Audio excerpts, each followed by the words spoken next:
حضرت ابراہیم بن ادہم رحمۃ اللہ علیہ سے لوگوں نے عرض کیا ہمیں بھی کچھ نصیحت کریں۔ انہوں نے جواب دیا فی الحال 4 اہم باتوں کے بارے میں سوچ رہا ہوں، اس سے فرصت ملی تو تم لوگوں کو کچھ بتاؤں گا۔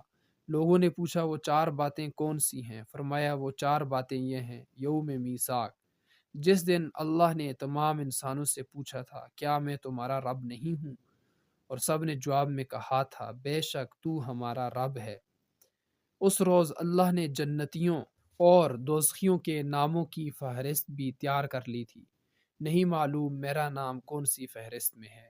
نمبر 2، جب بچہ ماں کے پیٹ میں مکمل تیار ہو جاتا ہے تو اس کی تقدیر لکھنے والا فرشتہ اللہ تعالیٰ سے پوچھتا ہے یہ نیک بختوں میں ہے یا بدبختوں میں، پتہ نہیں مجھے کن میں شامل کیا گیا ہے۔